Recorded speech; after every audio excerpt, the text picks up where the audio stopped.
Today on the show, congressmen argue about whether or not Nickelback sucks, and we talk to the Glorious Sons.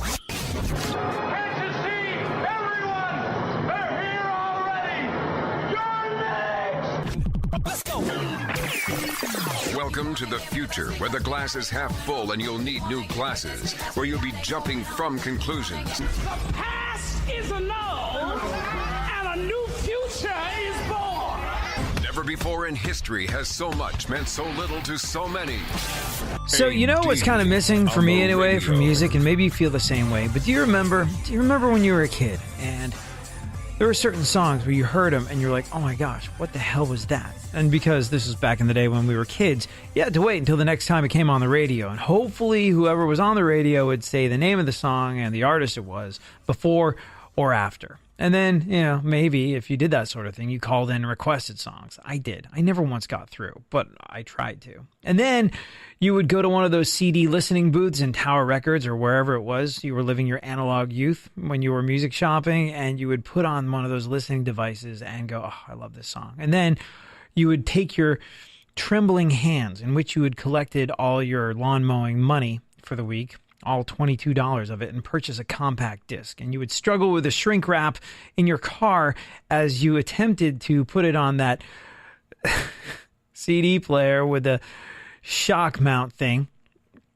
and the shock controller button that you could press that would stop it from bumping around and making the CD skip. You remember those? Did you have one of those? Did it work all that well? It never worked all that well. The idea was that you could go jogging with a Discman, and that never, ever happened the way it was supposed to. And besides, Discmen were like humongous. There's not a pocket that can fit those things. But you would struggle with the shrink wrap. You would put it in that CD player that was on the little shock absorbing cushion that had the shock protection button pressed in, and then it would go into that tape that was in your tape deck, and you would listen to that music that you had tracked down because you wanted to hear it over and over again. And you found that one song, that got you into the record store in the first place, and you just proceeded to listen to it non-freaking stop. To me, something that's been missing from music for a very long time is that song that makes you go, what the hell was that? I want to hear it over and over again. Who the hell was that? I want to find out everything I know about him. And, well, that happened to me most recently with this band called the Glorious Sons, who are from Canada. And I remember, all right, so part of my job is to program a radio station. And because of that, record label weasels crawl over me a couple times a week trying to get me to play certain songs. And I don't like being hyped on something. I like to just listen and make up my own mind. I hate having people's expectations forced upon me. And, well, when the record label weasel was like, you are going to love this band, I was like, don't tell me that, because that's just going to make me predetermined to hate it. But I put on this Glorious Sons compact disc that came in the mail, and I was like, oh my gosh, I love it. I have to listen again and again and again. And I have been listening again and again and again, and I'm very excited that the guys in Glorious Sons are going to be joining me on the show today. But speaking of all things Canadian music, before we get into that, before we're joined by the Glorious Sons to talk about, some of the more interesting, like there's this one song where they talk about punching a man in the face on his wedding night. I'm dying to know if that's true. But their music has a way of, I don't know, taking you through pain.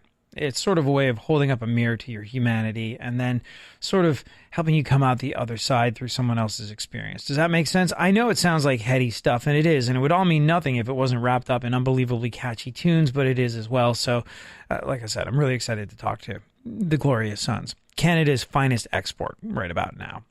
Speaking of which, though, did you see that there was a debate in the House of Representatives the other night over whether Nickelback sucks or not? Yeah. You know, if you are like me, you're constantly complaining that our congressmen aren't doing the work of the people. Our congressmen are not representing us in the way that they should. They're supposed to be these public servants, but they seem to forget the part where they serve the public. Like Dave Grohl pointed out in The Pretender. Politicians have a way of making all these promises while they're on the campaign trail and then forgetting them once they get to the place where they're kind of cashing a company paycheck paid by our blood and sweat and tears. But As much as we constantly complain that our congressmen are not doing the work of the people, I am happy to report that just the other day, 2 members of the House of Representatives got into a heated debate about something that matters. Something that truly matters. Whether or not Nickelback sucks. Not even joking. Yeah, it's totally true. It did not, just so we're clear on this, start off as a debate about Nickelback. It started with Wisconsin Democrat Mark Pocan arguing that only 4 in 77,000 of his constituents were in favor of a provision in a particular bill. He compared that to, quote, the percent of people who think Nickelback is their favorite band. Well, here's the thing. Illinois Republican Rodney Davis couldn't let that stand, and he said, quote, why would you criticize one of the greatest bands of the 90s? And he even bravely admitted to having Nickelback on his playlist. No, couldn't possibly make this stuff up. I would just like to add, in 2016, when the census and the Federal Register had asked for comment on this, 77,000 people did comment. Only 4 wanted to keep this provision. Everyone else wanted to change this. Out of 77,000, that's probably about the percent of people who think Nickelback is their favorite band in this country. It's pretty low. And I think if you look at Nickelback's your favorite band, I apologize to the gentleman. Why would you criticize one of the greatest bands of the 90s? Wow. All right. One more reason why there's a difference between Democrats and Republicans clearly found on the floor of Congress. Here's the thing about Nickelback. Nickelback are sort of the pumpkin spice latte of bands. What does that mean? That Nickelback are the pumpkin spice latte of bands? Well, look. Nobody admits to counting down the days until Starbucks starts cranking out pumpkin-flavored coffee again. But at the same time, they're buying them by the droves. Nickelback are that band. Nobody claims Nickelback. Nobody owns Nickelback. Nobody says, I am going to go out on a limb and admit that I love Nickelback. Their music makes me feel good. I like to play it loud with the windows down and the volume up. I love Nickelback. But someone's buying all those t-shirts, someone's buying all those CDs, someone's buying all those concert tickets. They can still pack out stadiums around the world. So I kind of salute Rodney Davis for owning his Nickelback fandom. That my colleague from Wisconsin, I know he did not mean to offend the many thousands upon thousands of Nickelback fans in his district in Wisconsin. I'll stand here to save you from doing that and have to face the political consequences at the ballot box. I enjoy debating back and forth, and it's always good to have some good humor on the floor of the House. And yes, I actually do have a Nickelback song on my running playlist that I listen to on a regular basis, and was ridiculed by that when I posted my playlist one time. And I know some in this chamber, even up at the dais, are still laughing about Like I said, when people feel the way they do about Nickelback, when they have become humanity's musical punching bag, as they have, it takes some stones to go, yeah, I got that on my playlist. I run to the swinging sounds of Chad Kroeger. What of it? And for that, he has my respect. Real radio. 104.1.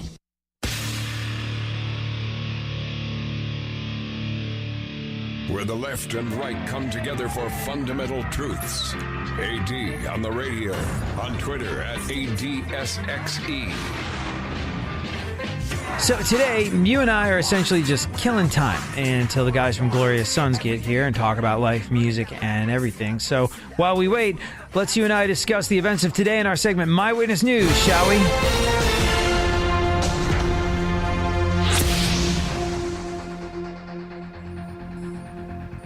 So, did you hear about the blockbuster football trade that had a lot of people scratching their heads this past weekend just gone by going, what the hell was that?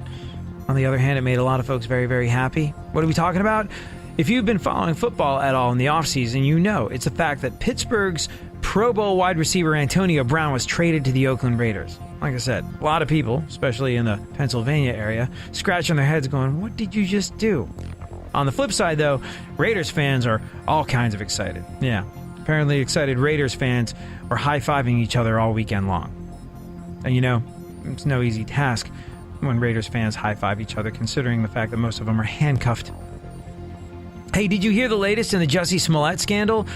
You and I have been following this with some interest over the last couple of months, but as it turns out, obviously everybody is innocent until proven guilty, but Jussie Smollett was, in fact, indicted Yeah, next step has been taken. Jussie Smollett was indicted by a grand jury on, get this, 16 felony counts for allegedly staging a hate crime against himself. Yeah, after allegedly paying people to stage an attack on him and make it look like a hate crime, Jussie Smollett was charged with 16 counts of filing a false police report. Wow. He has got to be living with some very serious regret at the moment. He's got to really, really kind of be wondering about his choices and the things that he did in life. And, well, if you do something colossally unfortunate the way Jussie Smollett did, you got to kind of do everything you can to let it go. You got to try and move on from it and accept your mistakes and just move forward knowing that you're going to try and be the best person that you can possibly be, the best version of yourself you can be. You got to sort of accept the consequences and try not to, beat yourself up over it. Oh, so, it's interesting. With new scientific technology, scientists have been able to come up with all these new, more accurate images of things from ancient history. You've seen these posts go viral, and with good reason. They're sort of fascinating things. We've been finding out all these sort of different instances of the image we have of things in our mind being very different from what they actually looked like.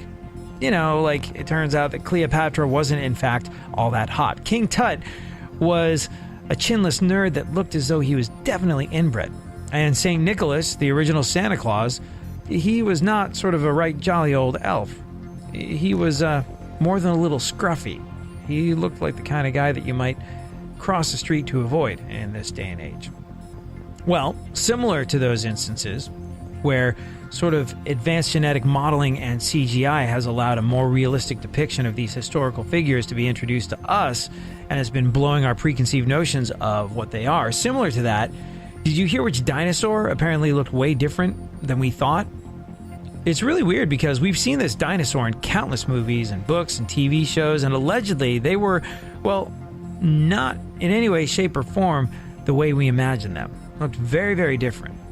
If this is true, pretty much the accuracy of all the Jurassic Park movies have been blown. But some scientists believe that the T-Rex had feathers. Yeah, T-Rex had feathers. Go figure. Like I said, changes Jurassic Park forever. Some scientists believe that T-Rex had feathers on its head that resembled a mullet. Yeah, T-Rex had feathers on its head that resembled a mullet.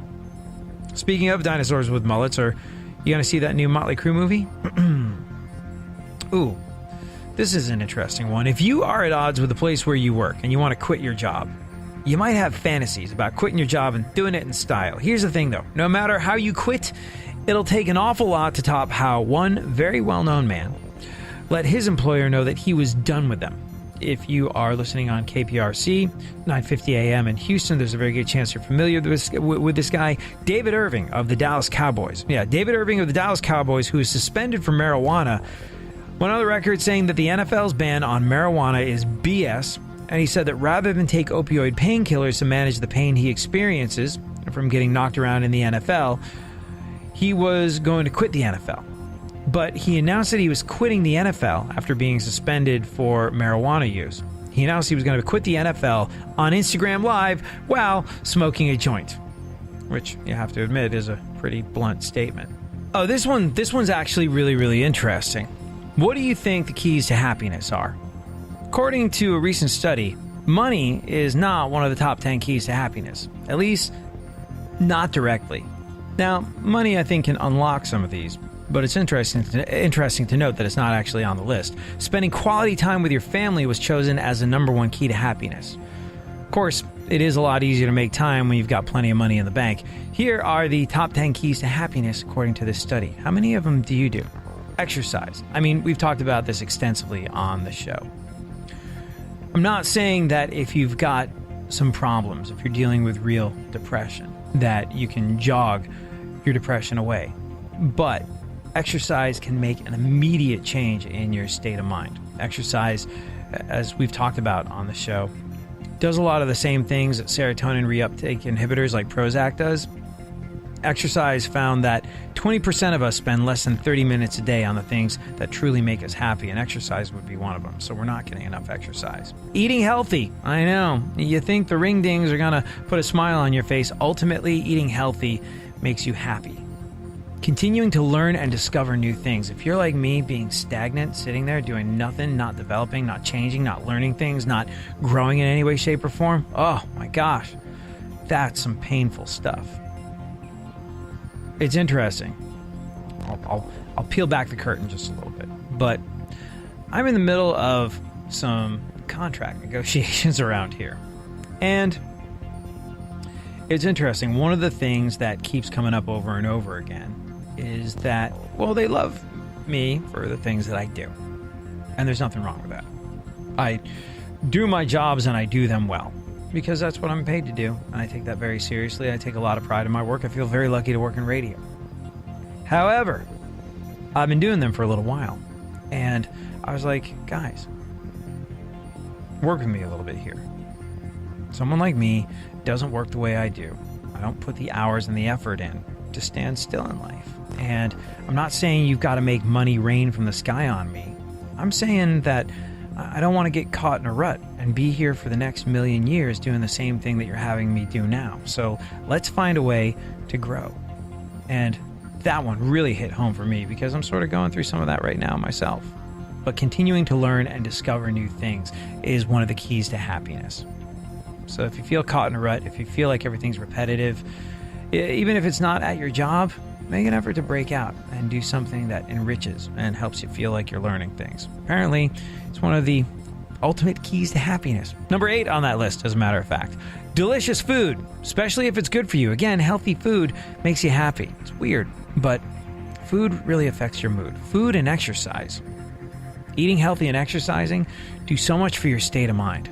And it's not a fun thing to hear, but it's a useful thing to hear. If you've got a hobby, do that hobby of yours. It makes a big difference. Sleeping well makes a difference. And I have to tell you, I fall down on this one all the time.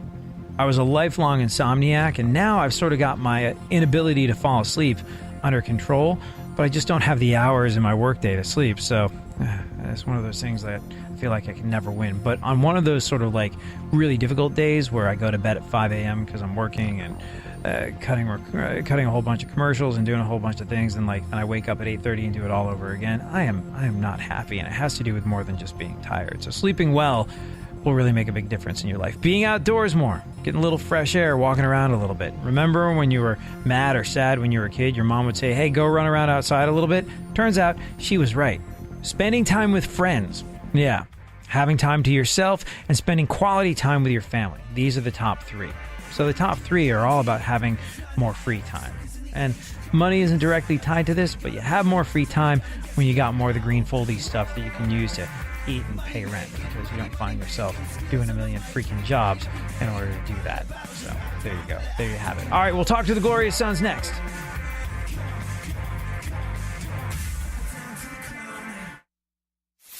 For more stimulation and less irritation, 9 out of 10 doctors choose KPRC AM 950, Houston's more stimulating talk radio.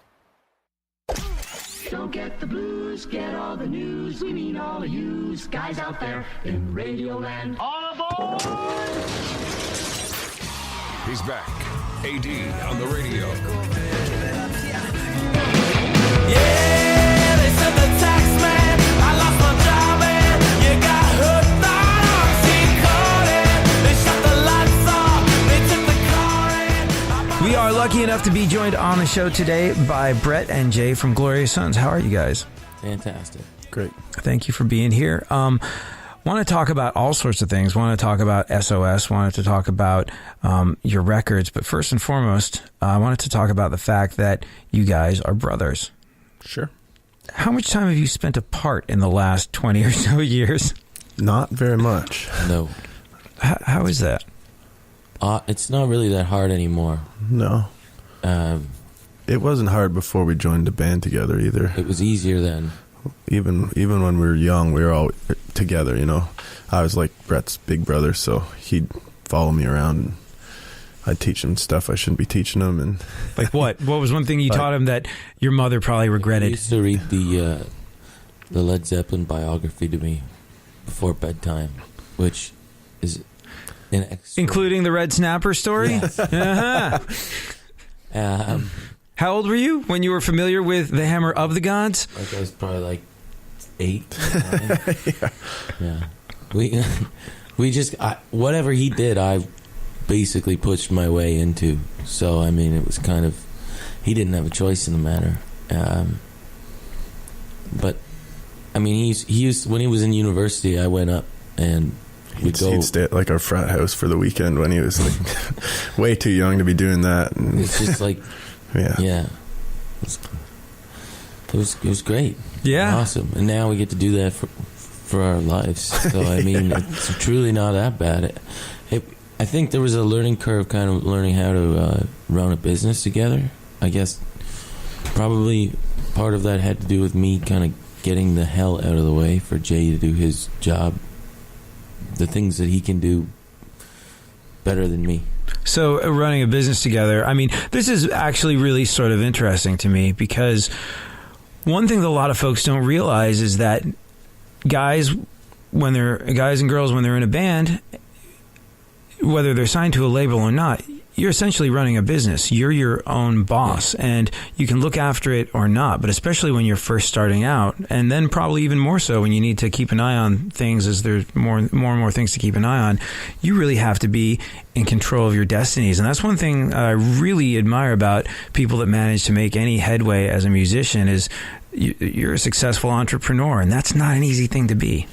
Yeah, there's been times where it's been pretty touch and go for us. I think. Like, you know, we're lucky in the sense that I feel like some artists have to do the business and the creative all at once, and like that's pretty difficult. Like, so I do a lot of the grunt work on the business side, and Brett's freed up to be the creative one. But if he was sending emails and shit all day, you know, he would probably be a hell of a lot less creative, you know. So I think we complement one another. In fact, I wouldn't send the emails. I just would not. The whole thing would crash and burn because I wouldn't do anything that I'm supposed to do. What do you think it's like being in a band in Canada versus being in a band in America? Because I actually had this conversation with a couple different, like, band from Denmark, actually. We were talking about it. And I was like, how do you think being from Denmark makes things different for a guy in a band? And he was like, socialized medicine. I was like, huh? And he was like, well, look, everybody I meet in America that's in a band struggling to make it, if you have a wife or a kid and you want to have, like, if you don't have health insurance, if you don't have a job, if you don't have health insurance, that's when a lot of guys pack it in. He was like, I hear health insurance being the defining moment for a lot of guys when they decide they're going to sink or swim as a musician. He was like, I know if I break my leg on stage, I'm not going to have to crowdfund my recovery.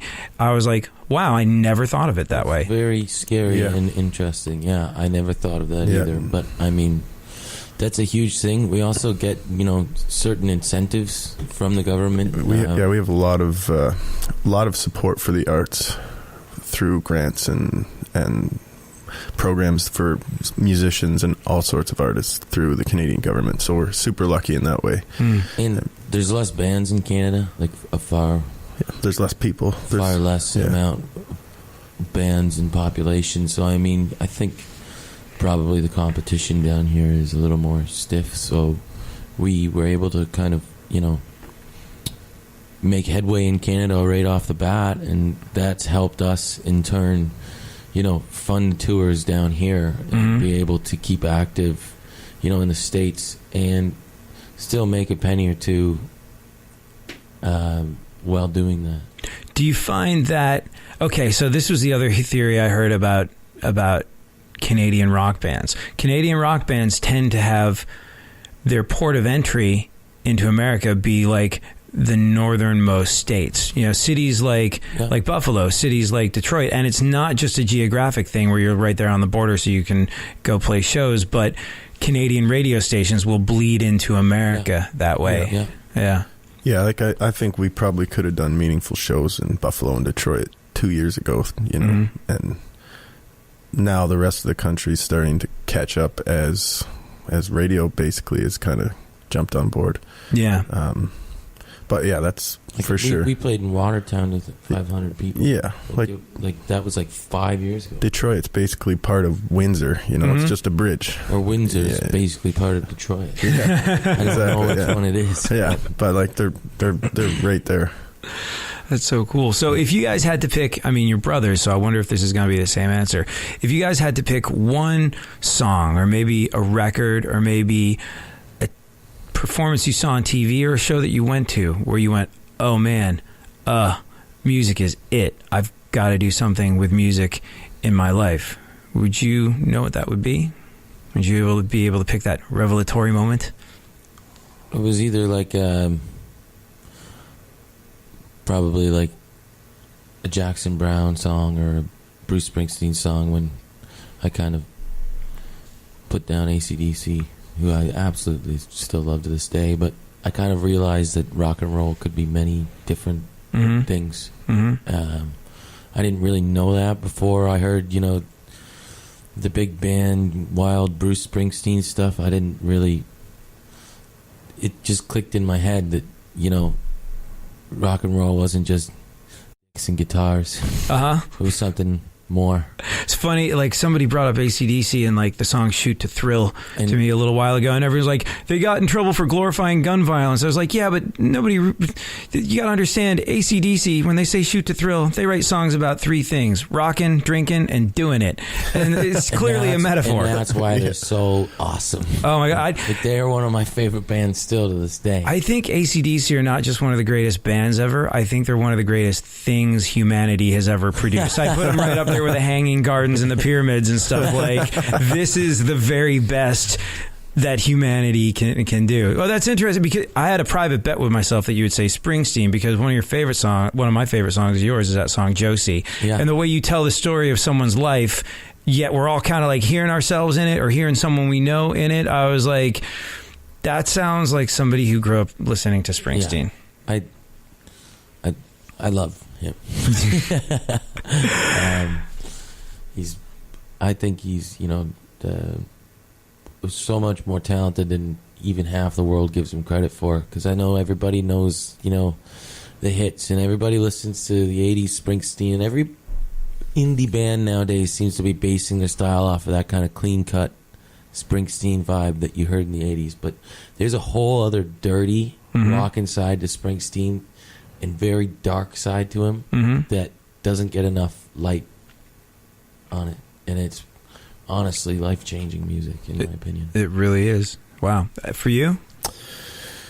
I think it was just being in a band myself, that you're actually half decent, you actually enjoy making the music. That was kind of, I've always been in bands, but when we started this band, it was different. It felt different right from the very beginning, even before Brett was involved. We just seemed to be connecting more with other people, connecting more as a group than anything I'd ever been part of. And then, it just kept growing and growing, and here we are. So I think it was just, the whole experience was kind of inspirational in itself.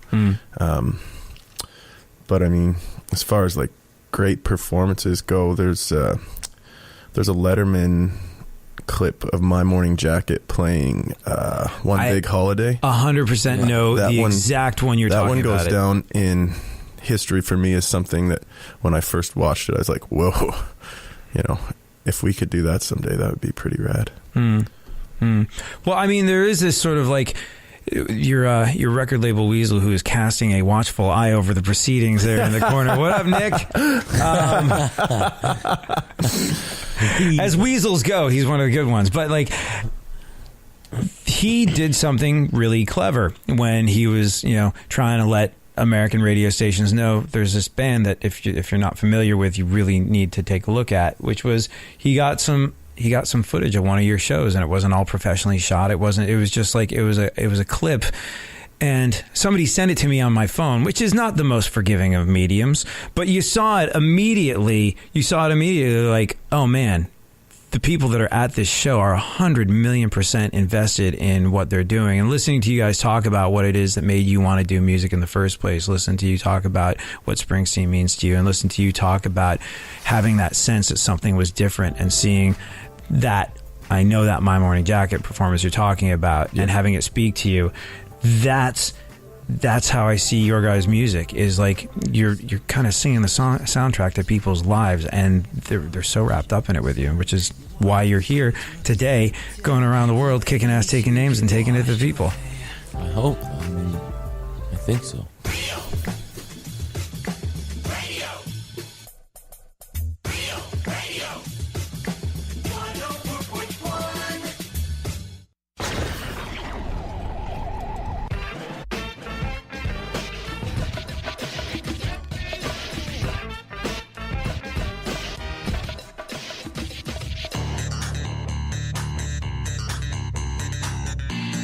Now, more AD on the radio.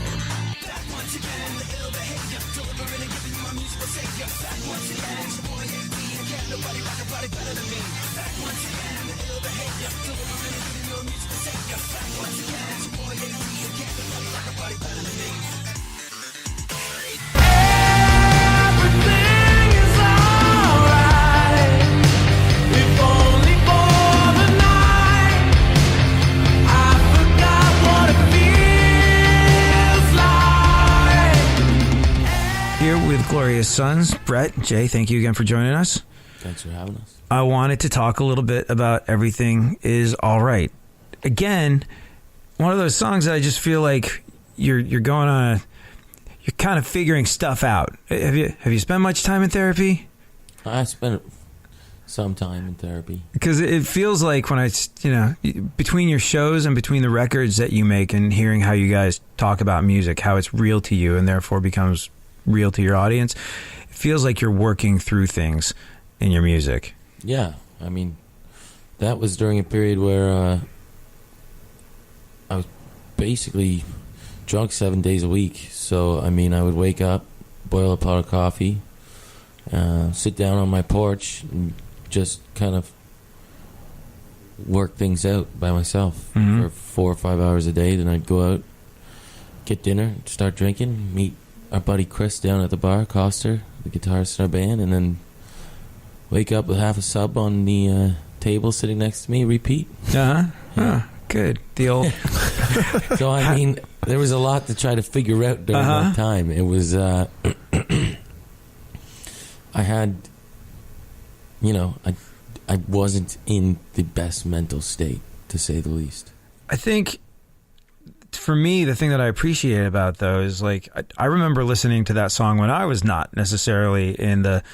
Look, I mean, I'm not saying this to sound special or different. Like, depression or whatever you want to call it is something that every last one of us will most likely deal with at some point in our life. And one of the things about hearing a song like that is it's very helpful to know people share your experience. It's helpful to know that stuff. But, like...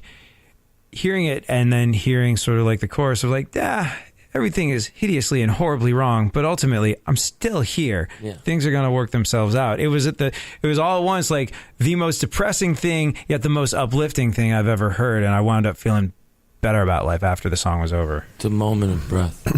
So kind of calm for a second. The eye of the storm, maybe, I guess. But, I mean, yeah, you can hear that everything's also not necessarily all right. Yeah. But it is, because you're here in front of me, and that song was written like a while ago. It's like, to me, it's a hopeful moment, because it's just like, we maintain, we get through, like this stuff. So, in the song Josie, does that person exist? Do you know Josie? Is that really the story of her life? That's not her real name, but she exists. I've chosen not to tell anybody who she is. So that's a real person, which brings me to my next question. Did you really punch somebody in their face on their wedding night? Yes. Talk about that. Who was it? It's one of Jay's best buds. Buddies from... Still? Yeah. Oh, okay. He even likes Brett again now, I think. Yeah. He, the last time I saw him, he just jokingly asked for some royalties.